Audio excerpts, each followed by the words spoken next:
All right, today we're going to dive into a pretty wild idea, something that might feel a little counterintuitive. What if I told you that the secret to thinking better isn't to avoid arguments, but to actually seek them out? Yeah, you heard that right. We're going to see how constructive disagreement, this idea of constructive conflict, might just be one of the most powerful tools we have for, actually getting things right.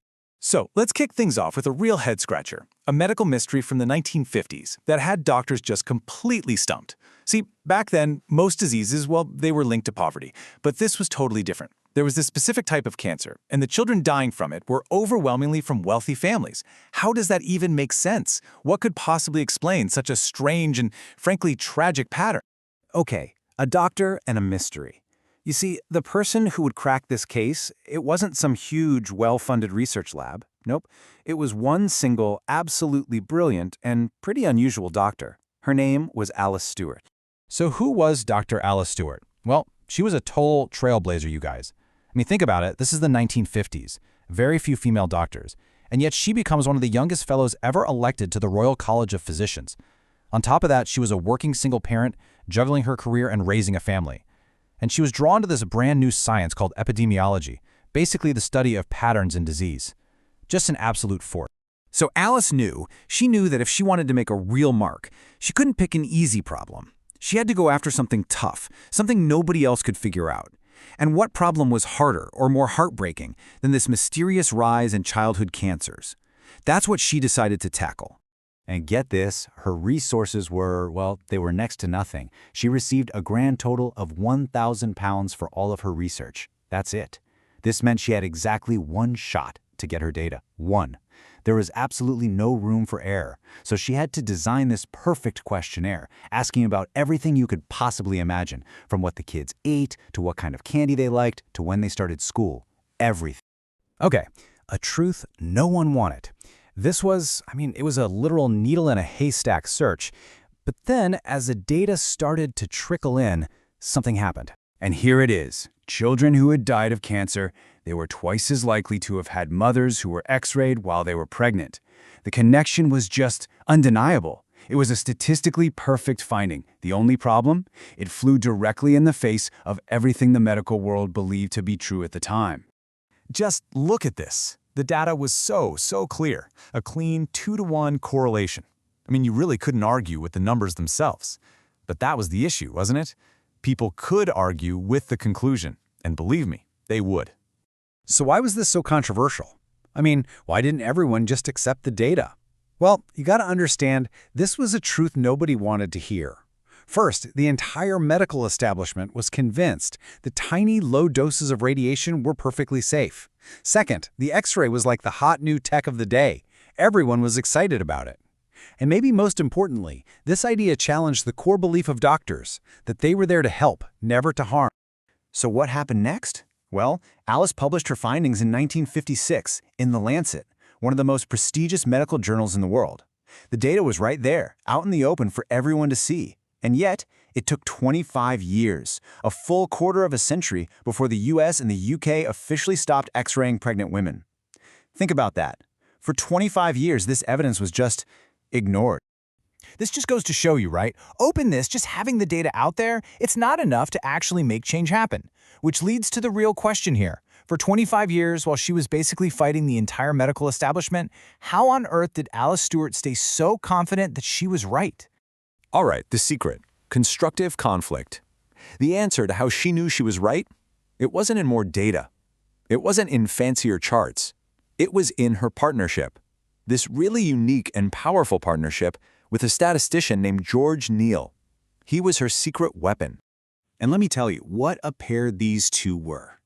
They were complete opposites. Alice, she was outgoing, loved being around people, super empathetic with her patients. George, he was a recluse. He frankly preferred numbers way more than he liked people. But here's the crazy thing. Their differences, the fact they were polar opposites, that was the key to their success. Now, this is what's so fascinating. Look at this quote from George. He said, "My job is to prove Dr. Stewart wrong." His whole mindset was different. He didn't see himself as her helpful assistant. No, he saw his job as being her professional adversary. His one goal was to try and disprove her theories, to poke holes in her data, to find any way he could to prove her wrong. And that right there is the core of what we're talking about. Constructive conflict. It's a team where people are actively trying to find what's wrong with an idea to make it stronger. They weren't an echo chamber, just agreeing with each other. They were true thinking partners. Georgia's whole job was to create conflict around her ideas. And you know what? By trying and failing over and over again to prove her wrong, he's the one who gave Alice the rock-solid confidence she needed. Okay, so why do organizations go silent? I mean, this is such a fantastic model for how to think, right? But that same fear, the fear of conflict that made doctors ignore Alice's data for decades, that's something we see all over the place, even today. This kind of productive disagreement is sadly super rare, especially in big companies where silence is too often seen as agreement. And this isn't just some old story. This fear of conflict is a modern problem, a huge one. Check this out. A survey of executives across Europe and America found that a whopping 85%, 85, admit that they have concerns or issues at work that they're too afraid to bring up. Why? Because they're scared of the conflict, the argument, what might happen.